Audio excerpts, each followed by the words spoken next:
É isso mesmo que você leu na capa desse vídeo. Um dividend yield projetivo de 26%.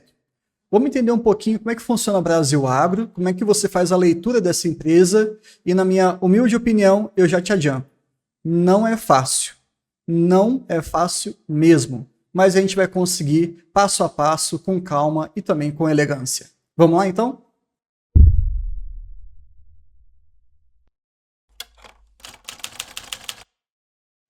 Como vocês sabem, eu gosto sempre de pegar os documentos mais atuais e nós utilizaremos aqui o release de resultados do segundo trimestre de 2023 e também o acumulado dos primeiros 6 meses do mesmo ano. Aí você pode me perguntar, poxa Bruno, a gente está em abril de 2023, como é que você já está me apresentando algo do futuro? Não é bem isso, tá? Como eles trabalham com a parte de agropecuária, a questão do ano funciona muito deslocado de janeiro a dezembro. Então eles pegam do meio do ano anterior até o meio do ano seguinte, como se fosse o ano fiscal. E dado também a sazonalidade das suas culturas, que eles mexem muito com essa questão de plantio, você acaba tendo uma boa perspectiva, uma boa noção do que vai acontecer para os próximos meses. Dado que eles já conhecem bem, né, o desenvolvimento, o tempo de maturação e de colheita de cada um desses produtos que nós vamos conversar. Tranquilo? Só para a gente repassar, porque muita gente não conhece, fez o IPO ali gerando em torno dos seus 580 milhões de reais lá em 2006, bem no início, tem um bom tempo isso aí já, e de lá para cá foi crescendo, teve uma listagem lá nos Estados Unidos, emitiu CRAs, fez até follow-on em 2021, emitiu novamente outro CRA, e aí fez uma grande venda em 2022, e olha que primeira curiosidade bem interessante, o valor da venda de 580 milhões foi praticamente o valor do IPO feito lá nos anos 2000. Outro ponto também legal da gente conversar é em relação à área deles de atuação e também os dividendos anunciados. Quando a gente olha lá em 2007, 2008, lembrando, né, que agora a gente está falando de ciclos que envolvem 2 anos, você tem ali um crescimento de 8 mil hectares para 144 mil hectares. Cresceram 18 vezes em 15 anos aproximadamente. Agora, a questão de dividendos, que começou ali a partir de 2012, 2013, chegando em 2022 com mais de 1 bilhão de reais, multiplicou 170 vezes. Então, vamos entender como é que isso aqui funciona. Outro ponto interessante aqui para a gente passar, né? 80 anos de história, então não é uma empresa nova, tem uma listagem mais recente, mas já com bastante respeito, né? Mais de 20 anos. Agora, a questão do seu controlador, né? Na verdade, não tem nenhum ali com mais de 50% mais uma ação daquilo que a empresa tem de capital social. Mas o Cresud, hoje, ele detém quase 39% das ações e é o fundador, tá? Ele que esteve lá nas origens de todo esse processo. Também tivemos um desdobramento, né? No início tínhamos 58 milhões de ações e hoje são por volta de 102 milhões. Mas nada que preocupe muito, até porque o free float, que está em negociação na bolsa, é bem relevante, mais de 60%. Já nesse slide aqui eu mostro para vocês a atualização do finalzinho de março de 2023, então teve uma pequena alteração, né? Foi para 37,34, nada muito relevante, mas eu pensei, peraí, como é que esses grandes grupos estão se posicionando em relação ao Brasil Agro? Não é certeza, é claro, mas é muito interessante você olhar essa documentação, CVM 358, em que as pessoas relacionadas, as pessoas da diretoria, dos conselhos, elas são obrigadas a apresentar as movimentações que elas fazem em relação à própria empresa. E aqui tem uma curiosidade que me chamou muita atenção. Eu abri todos os documentos de 2022, tá? Todos. Aqui eu citei só alguns, mas eu olhei todos. E qual foi a primeira conclusão que eu fiquei um pouco preocupado? Quando você olha os meses de março, abril e maio, você só percebe venda. Não teve uma compra dos ditos controladores, né? Aqui entre aspas, e a venda foi feita ali pelo preço médio de mais ou menos uns 32,26. Tivemos um volume bem importante aqui de venda. No primeiro momento você pensa assim, poxa, 19 milhões de reais é sim substancial, e eu tinha parado a análise nesse momento. O que eu pensei? Por que os controladores estariam vendendo uma empresa que está cada vez mais apresentando bons resultados? Não fazia muito sentido. E então eu resolvi ampliar um pouquinho mais esse pequeno estudo e fui para o mês de 2021. E tomei um grande susto. No mês de fevereiro, eles fizeram uma compra gigantesca de 153 milhões de reais, num preço médio ali de 22 aproximadamente. E aí você olha assim, bom, em 2021 comprado por 22, em 2022 eles venderam por 32 e hoje a cotação em 2023 está na casa de 23 reais.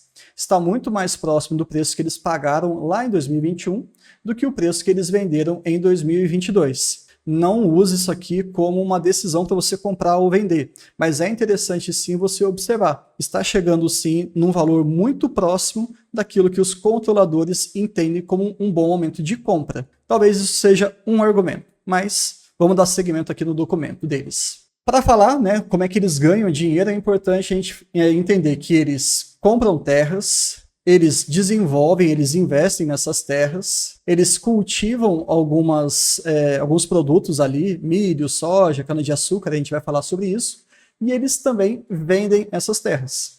Então, compra e vende terra e também tenta sempre beneficiar, melhorar essa produtividade daquele espaço em que eles tomaram conta. Outro ponto também bem relevante é quando as pessoas olham para o portfólio e ficam até um pouco surpresos. No ciclo 2017-2018, eles tinham um portfólio de 1,3 bilhão de reais aproximadamente. No ciclo 2021, isso já quase triplicou, foi para 3,3 bilhões de reais. E aí você pode pensar, poxa, um crescimento muito expressivo, né? Pegando ali 2017, 2018 até 2020, 2021, é pouquíssimo tempo. E eles praticamente triplicaram o portfólio? Não é bem isso, tá? Muito cuidado com esse tipo de gráfico. E eu gostei que eles foram bem sinceros aqui. O hectare é uma medida que a gente usa muito no agronegócio e estava custando lá em 2017 R$ 6.700.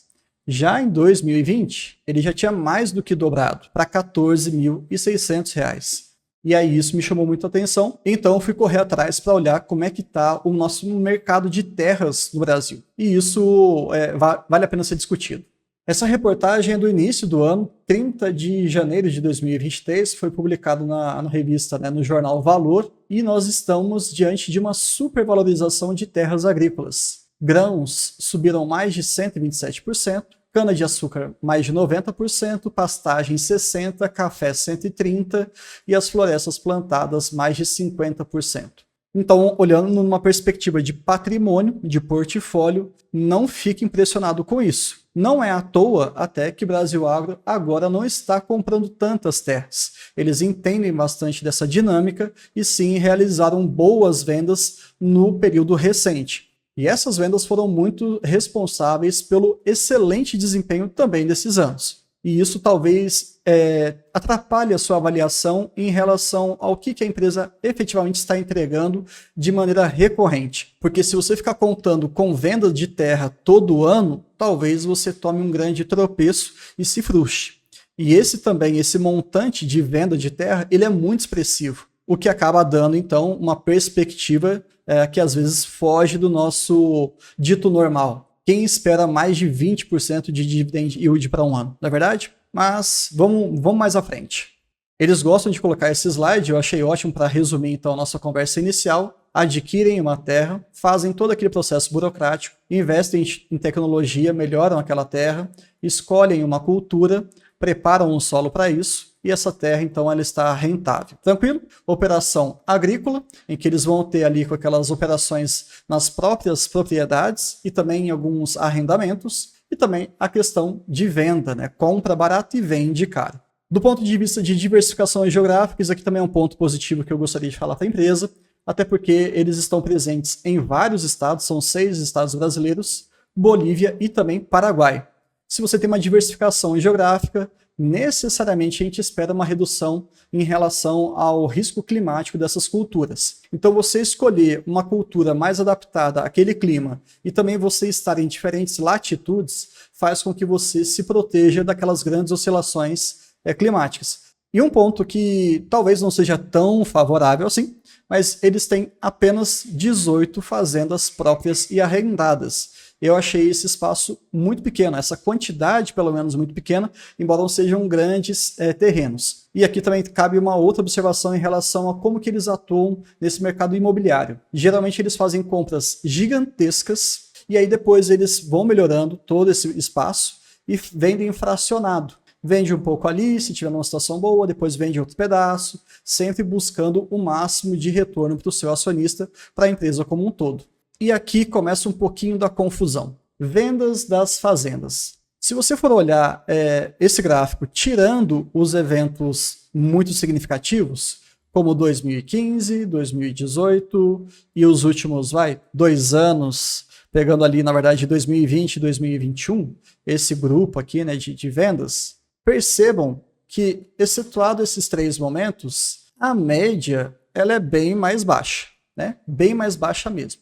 Então, entendam, não fique espantado com enormes dividendos no passado recente, achando que isso vai acontecer no seu futuro.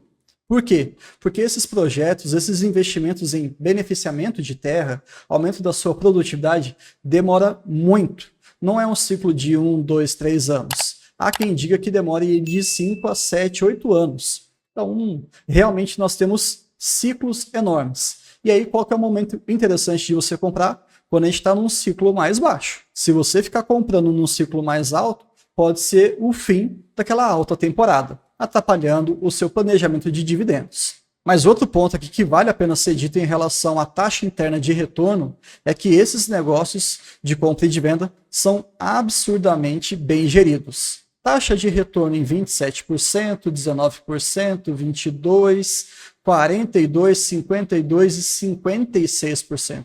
Isso aqui é um absurdo, tá? Realmente, você tem que saber muito bem o que você está fazendo para você conseguir esse tipo de resultado, que é um excelente ponto positivo para a Brasil Agro. Quando a gente olha em questão das operações agropecuárias, a gente tem que pensar naquilo que tem o maior espaço ocupado e também o que aquilo vai colaborar para a geração de caixa, o EBITDA. Então, esse gráfico aqui, eles não colocaram essa maneira tão clara, e eu vou tentar traduzir para vocês uma informação implícita aqui, muito importante. Vamos pensar aqui em EBITDA, ou seja, na geração de caixa, a participação efetiva dessas culturas diferentes, tá? Pecuária também entra aqui, mas a gente sabe que não é uma cultura, né? É um outro negócio, mas também está envolvido ali com espaço que poderia ser utilizado para plantação. Cana-de-açúcar e soja correspondem ali a mais de 90% do EBITDA de Brasil Agro, ok? Agora, a cana-de-açúcar ocupa apenas 17%, enquanto a soja quase 40%. Então, o que é mais rentável? O que traz mais geração de caixa para cada hectare plantado? A cana-de-açúcar. Tá? Entendo que isso daqui, esse é o grande carro-chefe. Agora, em termos de quantidade, também de peso final no EBITDA, a soja é muito relevante. Milho, 6%, pecuária, 1%, é irrelevante. Algodão também. Então, qualquer número em relação a essas métricas não terão tanto impacto na parte operacional agropecuária, concorda? Dito isso, essa questão da evolução da área plantada também é muito importante. Percebam que a distribuição aqui tem 3 cores, por quê? Área própria operada pela Brasil Agro, ou seja, a terra é deles e eles atuam ali. Área própria que é operada por terceiros, então eles arrendam para outras pessoas, outras instituições. Para 2022-23, essa safra está respondendo ali a 10%. E agora uma área arrendada que é operada pela Brasil Agro. Não pertence à Brasil Agro, mas ela é responsável por tudo aquilo naquele espaço, 36%. Então, não mudou muito o portfólio da safra anterior, né? Mas é legal também ter noção de que mais de 50% das suas operações são feitas nas próprias terras. Outro ponto que também para mim gerou bastante dificuldade em entender é essa questão da sazonalidade. Eu não sou da área rural, não tenho nenhum conhecimento, embora já tenha vivido um tempinho, né, aproveitado a minha infância em sítio. Nós temos a soja, o milho, o feijão, o algodão e a cana-de-açúcar. Olha como realmente ali o segundo trimestre, que eles colocam como ano fiscal, outubro, novembro e dezembro, são momentos de grandes plantios. A cana-de-açúcar ela já vai um pouquinho mais para frente.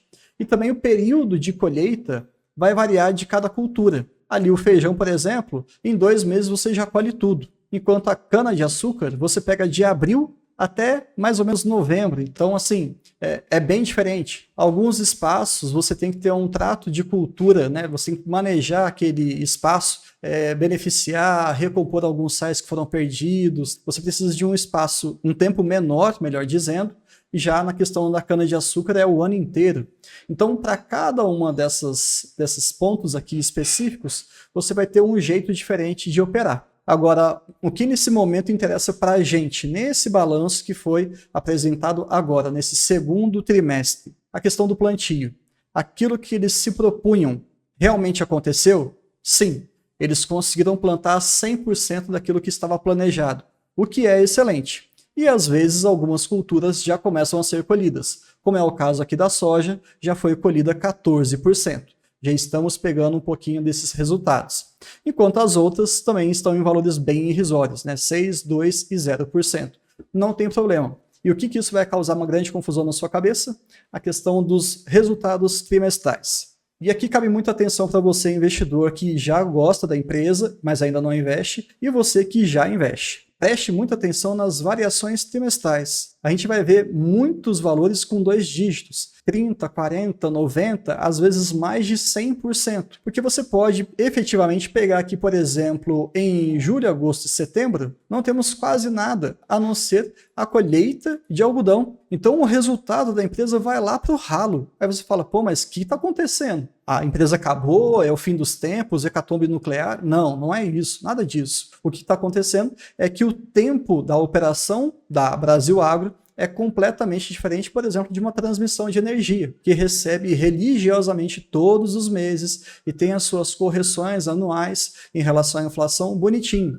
Então a previsibilidade desse tipo de negócio, ela pode até acontecer, porque se você plantou uma quantidade de X de hectare, a gente espera um resultado X de produtos colhidos. Ok, mas isso vai demorar para acontecer. Você planta em setembro para começar a colher em janeiro. A questão da soja, você começa a plantar em fevereiro a cana e você tem a colheita já em abril, então é algo bem mais rápido. O plantio, às vezes, ele pode ser mais longo do que o período de colheita, ou às vezes você pode ter um período de plantio menor do que todo o período de colheita. Percebam que é muito mais complicado você acompanhar isso. Então, uma sugestão que eu deixo para vocês é, tentem observar os relatórios anuais. E aí também já entra um outro ponto muito importante que a gente precisa conversar. Dificilmente o investidor iniciante ele vai ter um preparo psicológico para apenas olhar os resultados anuais. É difícil, tá? E é difícil você também incorporar esse ritmo, essa logística da operação da empresa,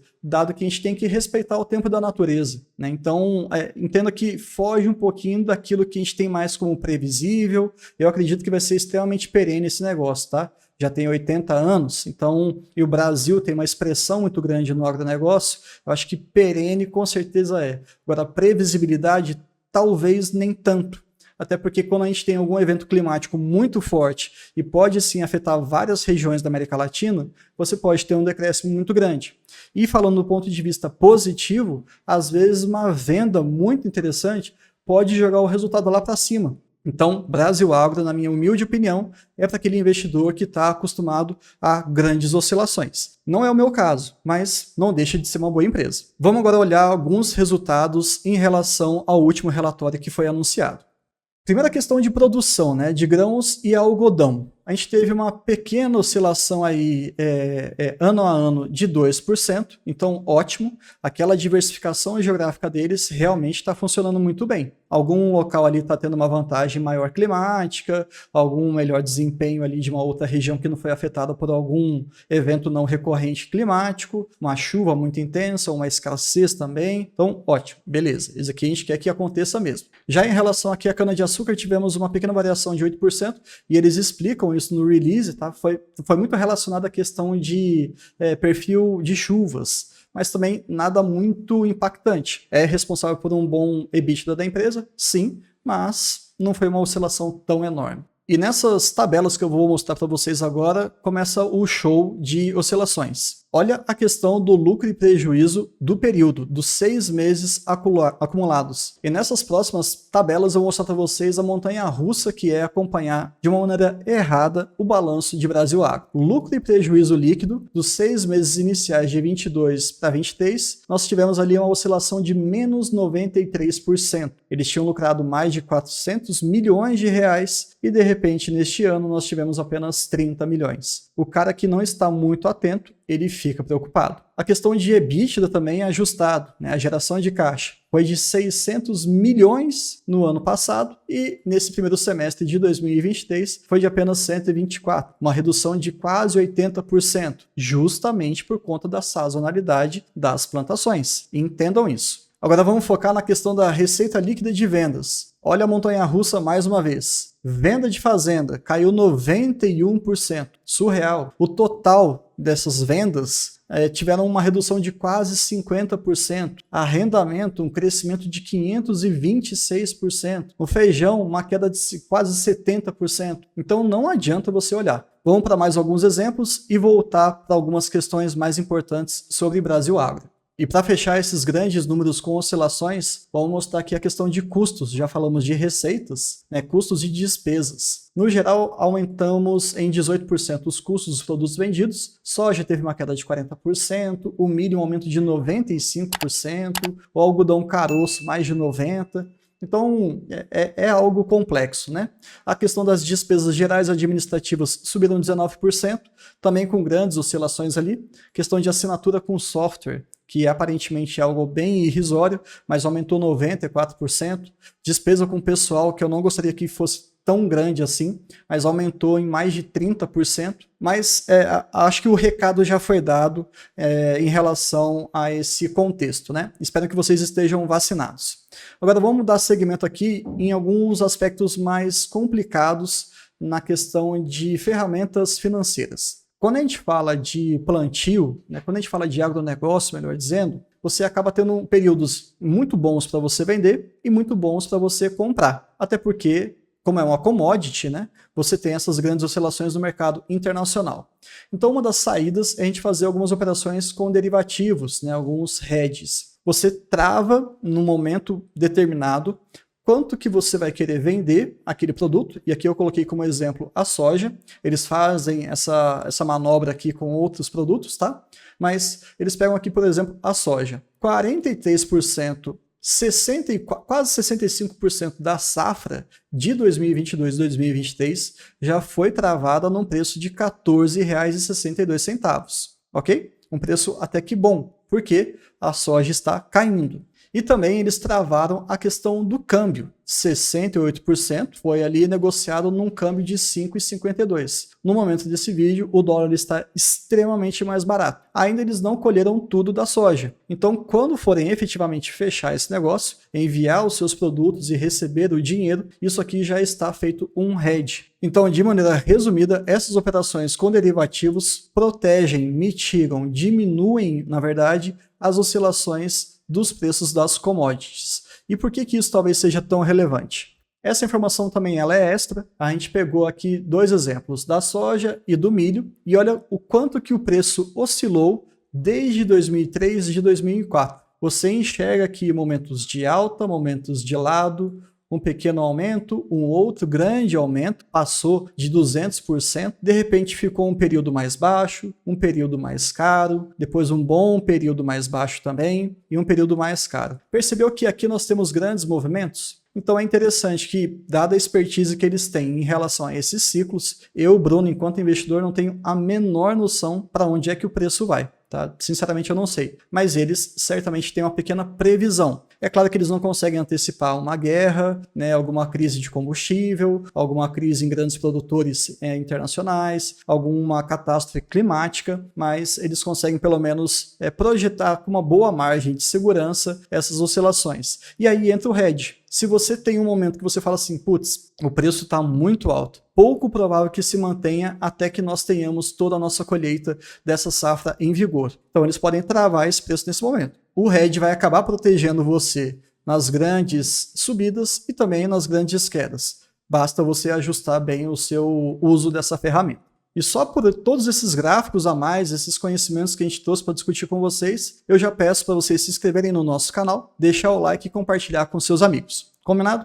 Vamos voltar a outro aspecto muito importante que também acaba afetando o resultado de Brasil Agro. Esse gráfico aqui vai mostrar muito em questão do custo de produção. Nós temos aqui os nossos insumos, né, os nossos fertilizantes que a gente acaba utilizando para cada tipo de cultura. Em geral, você pode ter algumas particularidades, em alguns outros momentos você pode utilizar mais de um fertilizante para várias culturas. E aí também cabe aquela questão de você comprar no momento interessante, certo? A empresa, sabendo de todo o seu ciclo de plantio, toda a sua programação que ela tem para o futuro, ela vai comprando aos poucos e quando ela perceber que o preço está muito baixo, ela acaba aumentando o seu estoque de fertilizante. Quando está muito caro, ela acaba consumindo isso que ela tem. Mas não dá para segurar tanto a mão, porque senão acaba tendo outros custos, né, com estoques, etc. E por aí vai. Olha só o que está acontecendo. O preço médio de Brasil Agro em relação à ureia está em $720 por tonelada, enquanto o mercado ele está precificando em 450. Então, o preço que eles pagaram acabou sendo muito mais caro do que o preço atual. Mas dá para você adivinhar isso? Não dá.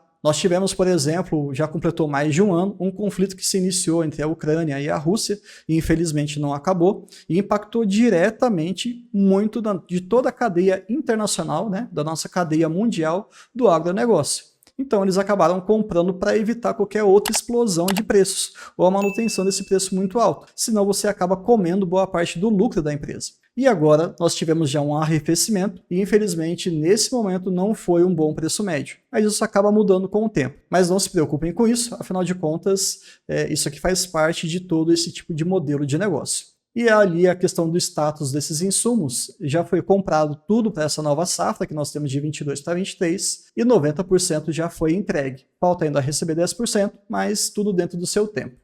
Então, pegando aqui os dados mais atuais que nós temos até então, de fevereiro de 2023, vamos olhar agora a visão trimestral. Já analisamos a visão semestral, que ela ainda é distorcida, mas olha como que a trimestral fica pior ainda. Se você for pegar o lucro ou prejuízo total do segundo TRI de 23, eles tiveram um baita prejuízo de 12 milhões de reais. Ao passo que o ano passado, no segundo trimestre, devido a algumas pequenas oscilações de colheita, né, período de colheita, eles acabaram esticando um pouquinho mais a parte de grandes receitas, né, e acumularam um lucro de quase 300 milhões de reais. Conseguiram zerar todo aquele lucro e também tiveram um prejuízo. Mas isso vai te preocupar? Não, não pode te preocupar. É algo que você tem que ficar atento. Mas esse olhar mais específico, ainda trimestral, é horroroso. Não faça isso. Olha também aqui o EBITDA ajustado operacional. Teve uma queda de 100%. Saiu de 125 milhões de reais para 530 mil reais. Bom, e outro ponto também que as pessoas gostam de falar da empresa é a questão da margem líquida total, que é sim, na visão anual, muito invejável. Ela é bem elevada, mas quando a gente olha trimestral, percebam que em 2022, no segundo TRI, teve uma margem expressiva de 45%, e agora, no segundo TRI de 2023, menos 7%. Bom, chega disso. E só para extrair um pouquinho mais dessa tabela, quando eu estava estudando sobre a empresa, eu fiquei me perguntando o quanto que vem da parte operacional, né, da parte de receita mesmo, vem da questão de plantios e o quanto que vem da questão de venda de fazendas, né, de compra e de venda de fazenda. Infelizmente, fica muito distorcido também. Na trimestral nem se fale, na semestral também fica muito ruim. Aqui a gente pode ver que a questão líquida operacional veio na casa de 640 milhões e a parte imobiliária de 300 milhões. Então, 2/3, né, 67% da parte operacional e 33% da parte imobiliária.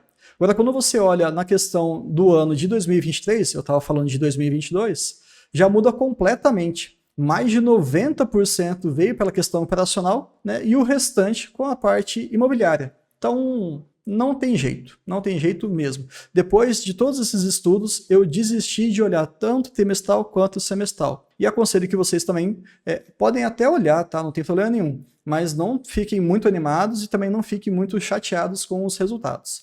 Agora, finalmente, vamos falar dos resultados mais relacionados aos ciclos, que eu acho que aqui sim a conversa fica mais madura. A parte de área plantada tem crescido sistematicamente, isso é bem importante. Deu uma leve estagnada aqui, né, no ciclo 21, 22 e 22 e 23, mas não tem problema, está crescendo.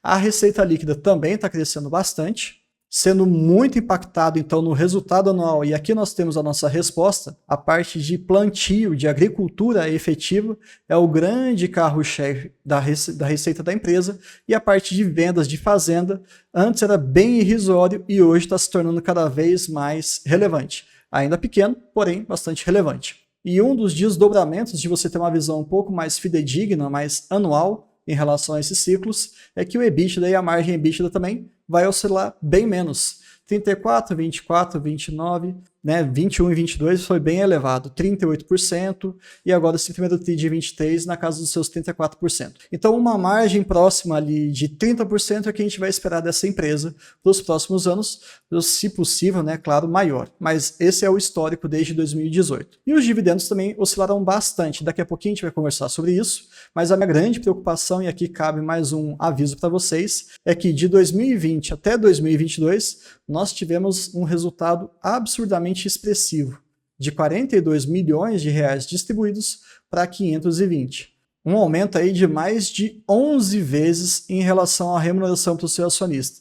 E eu fico muito preocupado se você começar a me falar que está investindo em Brasil Agro, porque você começou a ouvir a partir de 2021. Não é bom negócio, porque isso provavelmente não vai ser sustentável. A gente espera oscilações, mais uma vez, tá? Fiquem atentos com isso, por favor. Vocês estão percebendo que Brasil Agro não é tão fácil, né, de acompanhar. E aqui também mais um aspecto bem complicado. A questão do seu financiamento, né, da sua dívida, alavancagem e etc. Olha só a dívida líquida ajustada pelo EBITDA ajustado, aquela questão de alavancagem. Hoje está em 1,2 vezes, algo extremamente saudável, tá? Eu acho muito baixo ainda, mas nós tivemos no período anterior, né, nos últimos 6 meses, no dia 30/6, foi feita essa avaliação novamente e a alavancagem estava praticamente em 0. Poxa, né? Então um aumento muito significativo. Como é que vai funcionar isso aí no longo prazo? E aí uma métrica bacana de você perceber é o seguinte, o quanto que eles têm em caixa hoje? 313 milhões. E o quanto que eles têm de total de endividamento? 563 milhões. Tem menos caixa do que a sua dívida total? Tá lá. Eles ainda têm alguns recebíveis futuros de mais de R$500 bilhão. Então, no frigir dos ovos, eles têm sim uma perspectiva, uma noção muito boa, né, em relação a essa questão de endividamento, de amortização e tudo mais. Nesse momento pode não ter um caixa, mas vai chegar um dinheiro importante, um montante importante que paga toda a dívida. Então, estão ingerindo muito bem sim. E outro ponto muito interessante em relação a essa questão do custo da dívida é que hoje representa 93% do CDI. Maravilhoso isso. Então, estão dando uma aula em relação a essa saúde financeira. Mas fiquem atentos. Nós não conseguimos, pelo menos eu não consegui nesse primeiro momento, enxergar se esse aumento de alavancagem foi muito expressivo ou não. Teria que olhar ano a ano, trimestre a trimestre, não adianta, semestre a semestre também não adianta. Olhe ano a ano, como é que está funcionando? Como é que foi lá em 2008 que nós tivemos uma outra crise mundial? E na questão daquele momento político em 2015, 2016, será que esse setor foi impactado? E durante essa crise sanitária de 2020, como é que também se comportou? Fica aí como um dever de casa para você que gosta muito de Brasil Agro, para enxergar se essa oscilação foi dentro do esperado ou fora do esperado. E agora, finalmente, chegando no ponto em que vocês gostam muito e muita gente está olhando, como eu já tinha falado para vocês, 2020 para 2022, um aumento de mais de 11 vezes de dividendo, é um absurdo isso aqui, e a rentabilidade também, né, o dividend yield subiu demais, de 4% para 16%, dando uma média aí total de 9,6%. Agora, olha a pegadinha do malandro. Na hora que você olha esse gráfico, eu coloquei aqui proventos pagos pelos anos. Aquele leitor desavisado vai olhar, pô, Bruno, não, tudo bem, oscilou um pouquinho, né, e tal, mas aqui esse final tá dando orgulho. Pera, quando você for avaliar um gráfico, por favor, olhe todos os dados. 2008 e de repente 2014, a gente passou muitos anos sem receber nada. Então, isso aqui não é constante. O verdadeiro gráfico é esse aqui. Todo esse período sem nada, 2018 sem nada, 2017 muito pouco, 2020 Até teve, né, mas também foi pouco, assim como 2016. Agora, olha esse crescimento aqui. Não caia no canto da sereia, fique muito atento. Quer investir em agronegócio? Eu acho excelente saída, tá? Pensando aí no futuro. Mas é um mercado absurdamente cíclico. Ou seja, se um apenas desses fatores oscilarem, o resultado da empresa vai oscilar também. Se não tiver venda de fazenda naquele ciclo de safra, também vai impactar demais. Então, realmente, para mim, Brasil Agro, a resposta é uma empresa montanha-russa que não serve para iniciantes. Tem dado excelentes resultados, mas eu, Bruno, achei extremamente difícil da gente ter uma perspectiva real do negócio. Perenidade tem, mas previsibilidade Bruno, não tenho a menor condição de poder falar para vocês. E nessa hora a gente acaba recorrendo a algumas plataformas. A mais utilizada, como vocês já conhecem, a plataforma GF+, eu uso, sou assinante deles. Se você quiser testar durante 30 dias de graça, você pode clicar aqui no link aqui embaixo. E se você fechar o plano anual, você tem 20% de desconto. É bem relevante. Olha qual que é o dividendo projetivo para esse ano de 2023. R$ 6,14. Eu acho muito alto. Mas, na minha opinião, realmente não vale nada nesse momento aqui. A cotação nós fechamos no dia 6/4 de 2023 foi de R$ 23. Faz um pelo outro, a divisão, você chega a um dividendo projetivo para 2023 de 26%. É absurdamente alto. Fiquem atentos. É a última vez que eu vou avisar sobre isso. Tá? Se para 2024, 2025 você tiver resultados pífios, lembre-se que é assim que funciona e não tem problema nenhum. A única coisa que eu não quero que você cometa de erro é acreditar que isso daqui vai ser sempre crescente. Não. Está errado, essa visão está sendo muito rasa. Não quero que você cometa erros de principiante. O vídeo acabou sendo um pouquinho mais longo, não tem jeito, a apresentação de empresa é assim mesmo. Não é uma empresa que eu invisto e também eu não pretendo investir, tá? Vou ser muito franco.